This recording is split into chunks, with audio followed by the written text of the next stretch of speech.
Эфир абхазского телевидения продолжает русская служба новостей. Здравствуйте. Сегодня в выпуске. По инициативе заместителя секретаря Общественной палаты Низама Хапат в штаб помощи Донбассу в Сухуми доставили гуманитарную помощь для жителей ДНР и ЛНР. Стратегию национальной безопасности в условиях глобального противостояния обсудили за круглым столом общественные и политические деятели республики. С начала года работниками АЖД проведена комплексная работа по улучшению железнодорожных путей, что позволило нарастить объемы грузоперевозок.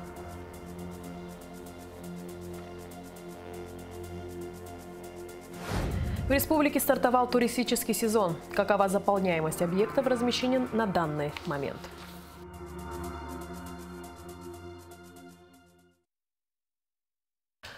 Штаб помощи Донбассу в Сухуми, возглавляемый членом Общественной палаты Абхазии Вадимом Мироненко, доставили гуманитарную помощь.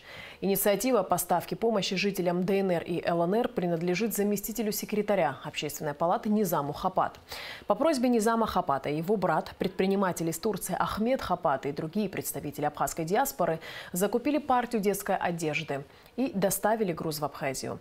Диаспора, проживающая в Турции, высоко ценит отношения между Российской Федерацией и Республикой Абхазия и ту братскую помощь, которую Россия оказывала и оказывает Абхазии, отметил Низам Хапат.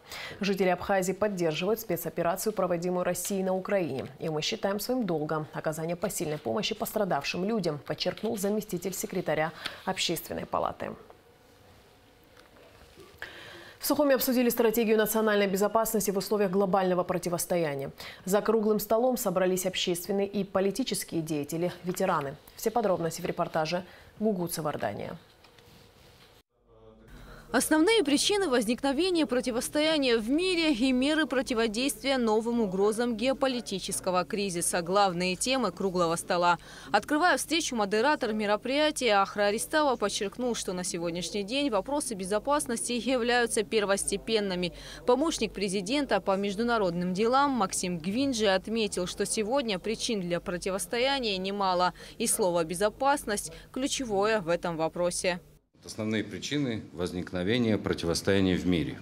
Почему так происходит? Можно вдаваться в разные подробности, говорить о каком-то всемирном заговоре, о геополитике, о влиянии и так далее, и так далее. Но в первую очередь давайте взглянем на суть вообще существования государств. Это на их интересы и на их контуры безопасности. Все государства практически разделяют в более-менее схожие элементы безопасности. Вы прекрасно знаете, что бывают геополитические, политические, экономическая безопасность, информационная, кибербезопасность. Все эти контуры каждым государством определяются.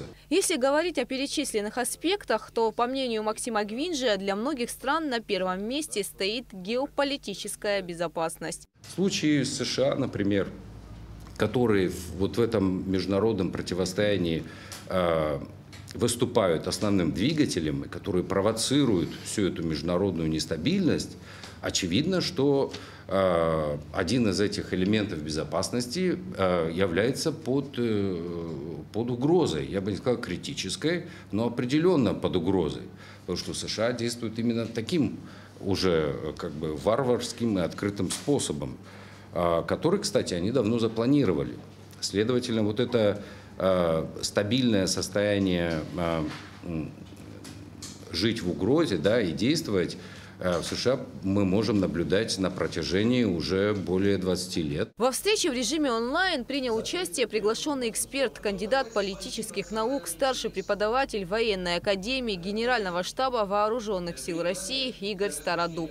Он ответил на вопросы участников круглого стола. По вашему мнению, то, что сегодня происходит на Украине, с учетом того, о чем мы говорили здесь, какой конкретный итог мы ожидаем получить на выходе?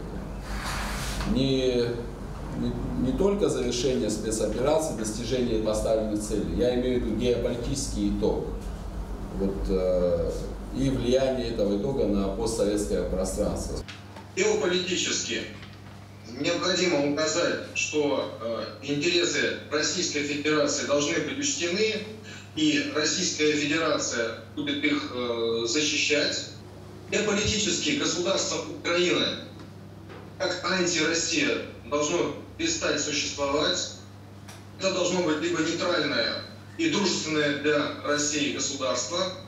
Российская Федерация, на мой взгляд, должна создать какой-то новый такой уклад международного права, в котором бы учитывались мнения, учитывались интересы многих государств, и чтобы ни в коем случае однополярность восприятия этого международного права никак не могла бы доминировать в таких организациях обеспечения глобальной безопасности, как Совет Безопасности ООН и ООН в целом. Если не дотянутся до наших ресурсов, я полагаю, что следующим объектом такой консолидированной агрессии станет наверняка Ближний Восток. Участники встречи отмечали, что Россия многократно призывала Запад отказаться от стремления расширять НАТО на восток и приближаться к ее границам. Однако страны Североатлантического альянса, вопреки данным Москве обещаниям, игнорировали интересы Российской Федерации. Тут я хотел бы еще вспомнить Югославию, да, в 1999 году, Ирак в 2003 году, Ливию в 2011 году. Да, и тогда Вашингтон выдавал эти операции как необходимые для обеспечения собственной безопасности Соединенных Штатов. Но вы прекрасно знаете, эти регионы находятся за тысячи километров от территории Соединенных Штатов. И тут как бы им позволительно было, когда НАТО приближается к непосредственным границам, то тут весь Запад завопил. Но Россия долго терпела, само собой, но когда недружественный Запад подобрался уже прям вот, как я сказал, прям к границам, и в нарушение, кстати, предложенной России системы принципов, наверное, да, там равной и неделимой безопасности, я не ошибаюсь, да, по-моему, так было озвучено, да, втягивая Украину, Грузию в НАТО, да, и демонстративно пренебрегая интересами других стран в области политики, экономики, безопасности, конечно. Ну вот и сложилась такая ситуация глобального хаоса, который мы сегодня наблюдаем. В завершении встречи было еще раз отмечено, что многих граждан республики волнуют вопросы безопасности Абхазии. Как известно, Грузия постоянно при поддержке Запада наращивает свой военный потенциал. Также Запад во главе США обеспечивает Грузию современным высокотехнологичным оружием и военными инструкторами НАТО. По данным российских военных экспертов, Грузия на период 2008 года была самой боеспособной армией в мире. На сегодняшний день Грузия наращивает военные возможности более чем в состоянии 2008 года. Поэтому необходимо четко проанализировать позицию Грузии, которая продолжает укреплять и наращивать военно-экономический потенциал. На мой взгляд, чрезвычайно важно экстренно провести реформирование вооруженных сил Республики Абхазии, определить готовность родов войск в современных условиях, особое значение возложить на мобильность, универсальность подготовки солдат и офицеров, скоординировать свои действия с командованием 7-й военной базы, особое внимание придать возможностям наших ПВО и возможностям наших союзников. В ходе встречи также обсуждались вопросы экономической, продовольственной безопасности и образования. Гугут Савардания, Алексей Гухава, Абхазское телевидение. В Министерстве экономики обсудили вопросы расширения границ национального парка Кадорское ущелье и Рицинского реликтового национального парка. Это связано с ежегодно возрастающей нагрузкой и необходимостью сохранения в заповедниках биоразнообразия флоры. Также на встрече обсуждался вопрос рационального использования лесного фонда. По итогам совещания было обозначено несколько решений, которые будут отражены в проекте постановления и вынесены на рассмотрение правительства. 1 июня, в день рождения Михаила Ивановича Глинки, полномочный представитель МИД Абхазии ФРГ Хибла Амичба приняла участие в вечере, организованном Берлинским обществом имени Глинки. Руководители общества рассказали о великом русском композиторе, который прожил в Берлине часть своей жизни. Были заслушаны отрывки его произведений, озвучены планы членов общества. Национальный банк Абхазии объявляет о выпуске в обращение памятных монет «Герои Искандера» серии «Выдающиеся личности Абхазии». Монеты выполнены из серебра 925 пробы. Тираж 300 штук. Художник Адгур Дзидзария. Памятная монета «Фазиль Искандер» – молельное дерево. Тираж 300 штук. Материал – серебро 925 пробы. Номинал – 100 апсар. Художник Адгур Дзидзария.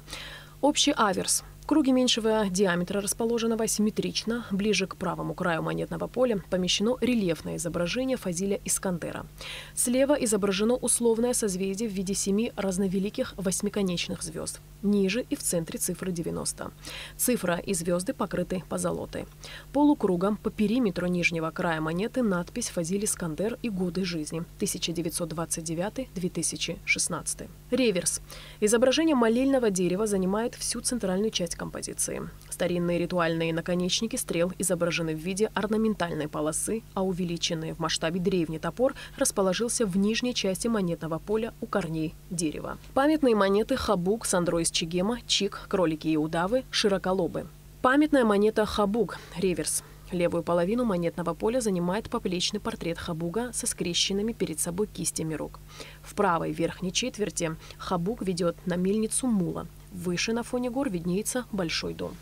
Памятная монета Сандро из Чегема, реверс. Правую часть монетного поля занимает погрудный портрет дяди Сандро. В левой верхней четверти монетного поля молодой дядя Сандро верхом на коне прыгает через предполагаемый игральный стол, который символизирует пара костей. Ниже изображение фрагмента Сухумской бухты, вид на которую открывается с верхнего яруса кафе «Амра». Памятная монета Чик, реверс. Правую половину монетного поля занимает поплечный портрет Чика. В нижней части на уровне груди маленькое изображение любимой собачки Белочки. В левой верхней четверти дворовая команда во главе с Чиком обрывает мушмулу. Памятная монета «Кролики и удавы», реверс. Центральную часть композиции занимает изображение кроликов и удавов на фоне джунглей. Запечатлен момент гипноза кролика удавом. Памятная монета «Широколобы», реверс. Всю центральную часть композиции занимает изображение плывущего буйвола. Пена, образовавшаяся вокруг него, напоминает крылья, символизирующие его свободу. На реверсе всех монет отчеканена надпись «Абснабанк», номинал монеты «Жапсарк», год чеканки 2019, герб Республики Абхазия, проба сплава, фирменный знак и именинник монетного двора. Монеты выполнены из серебра 925 пробы. Тираж 300 штук. Художник Дзидзария Адгур Георгиевич. Серия «Выдающиеся личности Абхазии». На лучший проект памятника первому президенту Абхазии Владиславу Ардзенба будет объявлен новый конкурс. Документацию по объявлению повторного конкурса необходимо подготовить до 14 июня. Такое решение принято по итогам заседания Государственной комиссии по монументальному искусству под председательством министра культуры Даура Кови. Также решено подготовить предложения и рекомендации по доработке проектов участников, прошедших во второй тур конкурса на лучший проект памятника второму президенту Сергею Багапшу, и подготовить конкурсную документацию на лучшее фото, символизирующее День Победы в Отечественной войне народа Абхазии. Кроме того, члены комиссии обсудили вопросы проведения конкурсов на лучшие проекты памятников Сарии Лакоба, добровольцам Отечественной войны народа Абхазии, выдающейся советской спортсменке Саиде Гонба. С начала года работниками АЖД проведена комплексная работа по замене шпал, рельсов, стрелочных переводов, скреплений. Привели в надлежащее состояние и полосу отвода. Полный комплекс мероприятий позволил нарастить объемы грузоперевозок на дистанции Сухума-Чемчира. А общие показатели грузоперевозок бьют рекорды. Как удалось добиться таких результатов и какие работы еще продолжаются, узнавала наша съемочная группа. Репортаж Сарии Кварасхелия. С понедельника, 6 июня, в Абхазию прибудут 2 бригады из России. Одна будет производить работы на станции Ачимчира, а именно заниматься ремонтом вытяжки четной горловины от станции Ачимчиры до Гала. Там есть путь до моста через Галицкую, но он не рабочий. Мы будем его восстанавливать. Он нужен для для увеличения пропускной способности станции Очимчира. И плюс будет восстанавливаться по Очимчире 5-й путь, приемо-отправочный. То есть сейчас там по Очимчире 3 рабочих путей и нет вытяжки. Это создает проблемы для маневровых операций на станции в связи с тем, что объем перевозок в направлении Очимчира увеличился и необходимо увеличивать пропускную способность. Вторая бригада начнет ремонтные работы со станции Сухума. Их задача в течение 2 месяцев устранить изношенные и разбитые шпалы до станции Очимчира. А уже осенью планируется запустить вагон-путеизмеритель, который сможет сканировать рельсы по дистанции Сухум-Очимчира и даст точную информацию о длине и состоянии полотна.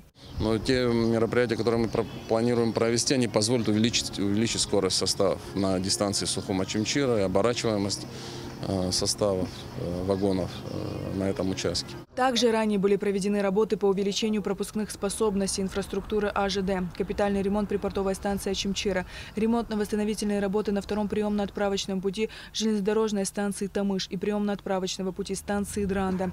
Заменили шпалы, рельсы, стрелочные переводы, скрепления, а также привели в надлежащее состояние полосу отвода. Такой полный комплекс мероприятий позволил нарастить объемы грузоперевозок на дистанции Сухум-Очимчира. Важные работы также были проведены и на участке железной дороги между Гагрой и Цандрыпшем. Там образовался подмыв опорной стены в результате шторма. И, значит, около, в районе 90 кубов, по-моему, если память не изменяет, были проведены работы бетонные, то есть залито основание. Там работы были связаны с арматурной работой, там обшивка делалась. То есть капитальным образом укрепили эту стену подпорную. В связи с возросшей интенсивностью движения грузовых и пассажирских перевозок Абхазская железная дорога настоятельно просит граждан соблюдать бдительность при пешем переходе или переезде на автотранспорте железнодорожных путей. За 5 месяцев текущего года провезли больше вагонов и грузов, чем за весь прошлый год.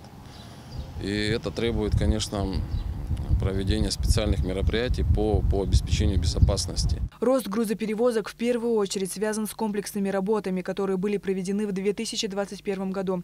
Нужно отметить, что в последнее время очень много заявок на транзит груза через наши порты по железной дороге и в обратном направлении. Однако работники АЖД здесь сталкиваются с проблемами. Здесь проблема в том, что мы не совсем готовы. То есть у нас есть железная дорога, а инфраструктура по переработке грузов, она у нас отстает.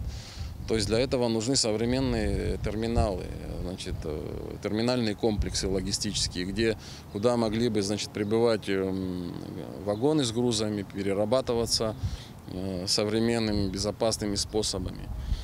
Очень интересно в этом плане контейнерное направление, потому что контейнеризация – это такой тренд общемировой, все грузы уходят в контейнеры.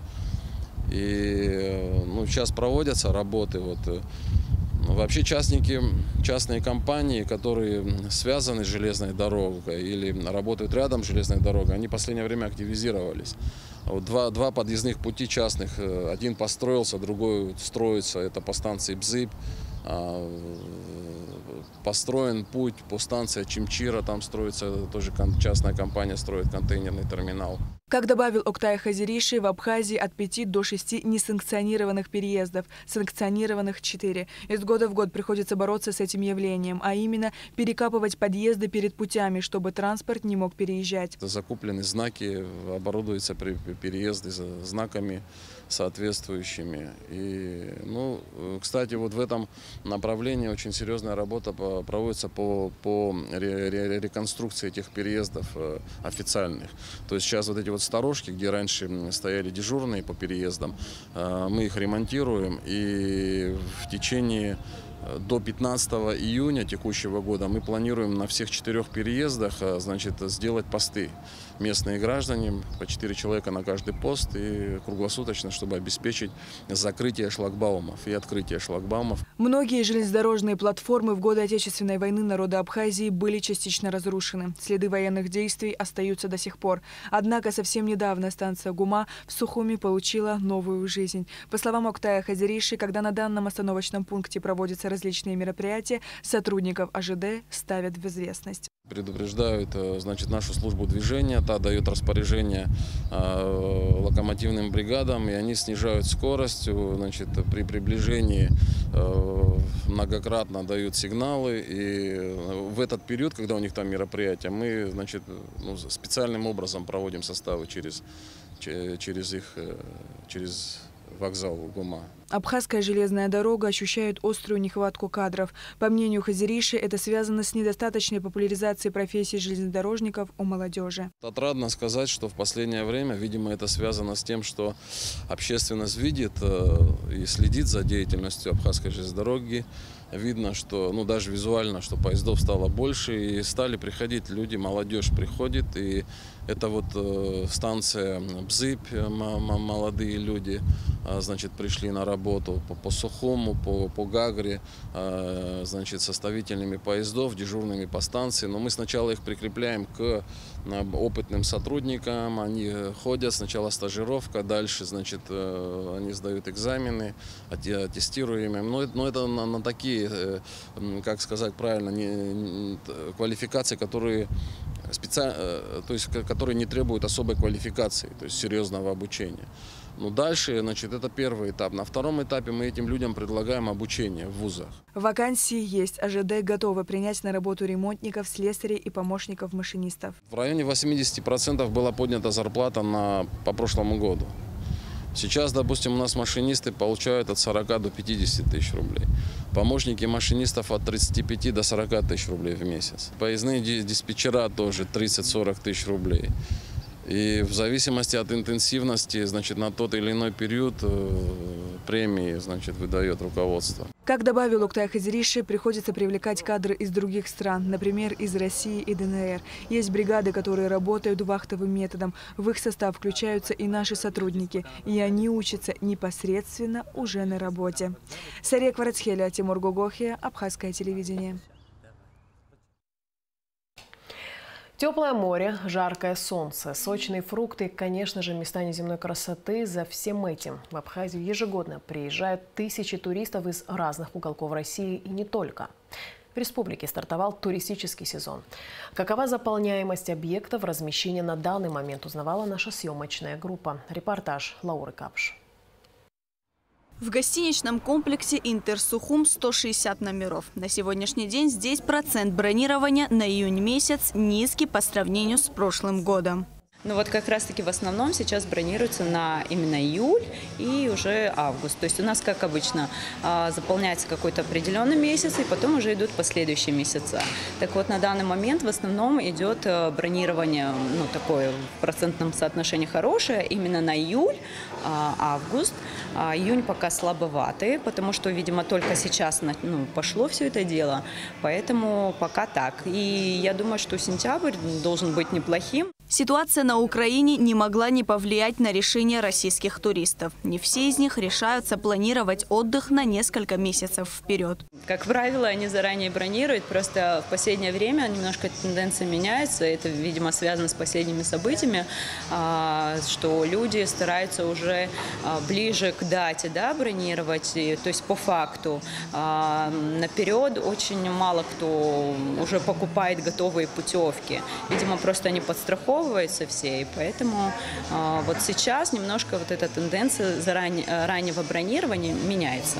Ввиду ситуации в мире и ростом цен на товары в гостинице «Интерсухум» повысили стоимость услуг на 20%.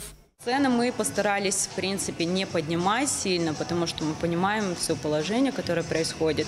Но, естественно, оставить прошлогодние цены, это тоже было нереально. Буквально на 20% мы подняли в этом году цену, но это тоже было связано с вообще в общем положением в мире.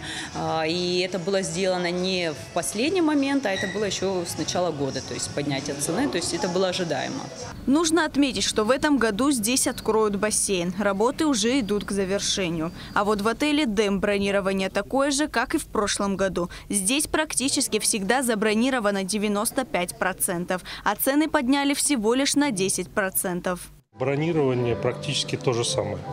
Но у нас забронировано 95% всегда. И тут я не могу сказать ничего. Но по выручкам в ресторане чуть-чуть снизились в этом году по сравнению с прошлым годом на 12% по результатам прошлого месяца. То есть вот мы сейчас май посмотрели, сегодня уже июнь, 2 число. Статистика такая у нас, минус 12. Если в отеле «Дем» с бронированием проблем нет, то в отеле «Олимп» совсем иная картина. Здесь заполняемость меньше. В июне месяце прошлого года было заполнено 80%. Сегодня только 50%. Лаура Капш, Михаил Братухин, Абхазское телевидение. И в конце выпуска прогноз погоды. По сообщению Гидрометцентра, в пятницу 3 июня на территории Абхазии ожидается небольшая облачность без осадков. Ночью и утром местами туман. Удушливо-жаркая погода, высокий уровень ультрафиолетового излучения. Температура воздуха ночью плюс 15-20, днем 25-30 тепла. Температура морской воды плюс 19.